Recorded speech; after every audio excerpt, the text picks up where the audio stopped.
Assalamualaikum warahmatullahi wabarakatuh. Perkenalkan, nama saya Naila Nabila. Saya berasal dari kelas SI 4903 dengan NIM 102022500187. Ingin menjelaskan tentang materi sholatnya baik, maka perilakunya juga baik. Jadi, sholat adalah tiang agama Islam, rukun Islam kedua, dan ibadah yang pertama kali akan dihisab di hari kiamat.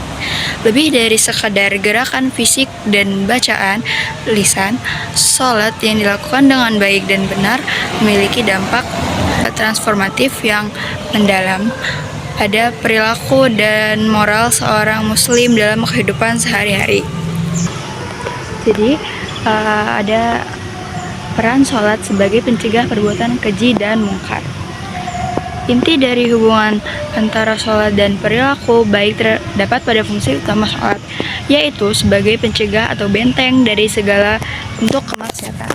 Allah Subhanahu wa Ta'ala berfirman, "Utsuma hiya illa kaminal kitabi wa aqimis shalah inna sholata tanha anil fahsya'i wal munkar wal zikrullahi akbar wallahu ya'lamu ma tasma'un," yang artinya, bacalah Nabi Muhammad kitab Al-Quran yang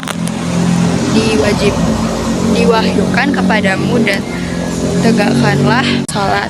Sesungguhnya sholat itu mencegah dari perbuatan keji dan mungkar. Sungguh, mengingat Allah atau sholat itu lebih besar keutamaannya dari ibadah yang lain. Allah mengetahui apa yang kamu kerjakan. Quran Surat Al-Ankabut ayat 45.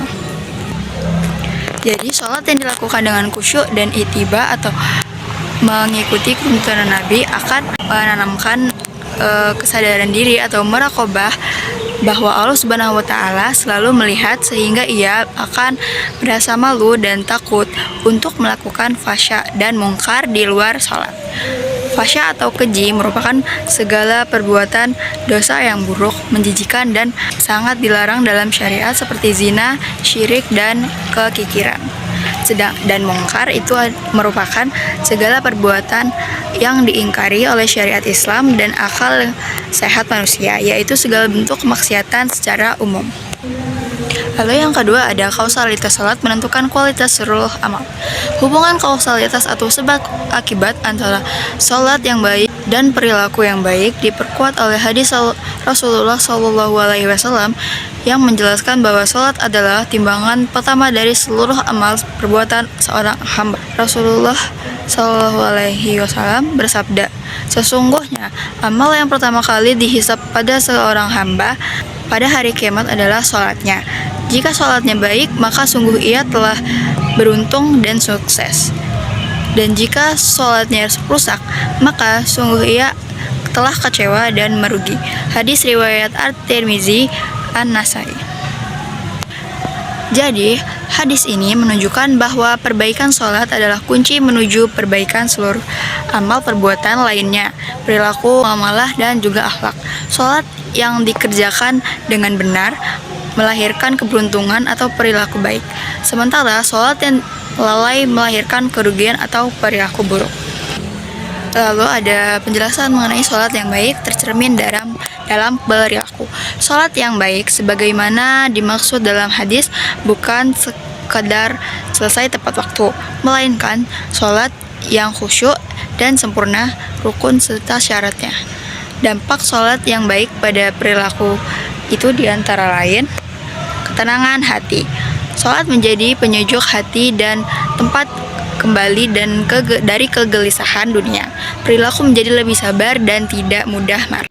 Lalu ada disiplin dan tanggung jawab. Sholat yang dilaksanakan tepat waktu melatih kedisiplinan dan rasa tanggung jawab yang kemudian terbawa dalam urusan pekerjaan dan janji.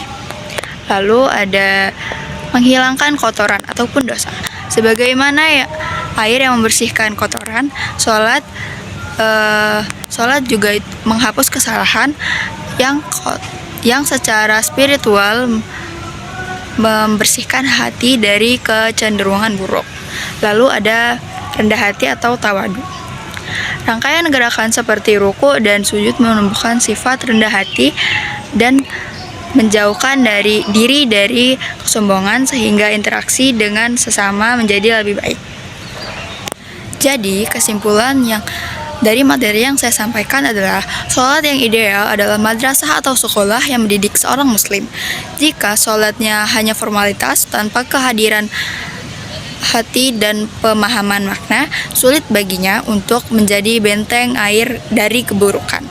Sebaliknya, sholat yang dilakukan dengan penuh penghayatan akan menumbuhkan nilai-nilai kejujuran, disiplin, kesabaran, dan mencerminkan perilaku yang baik dan berakhlak mulia.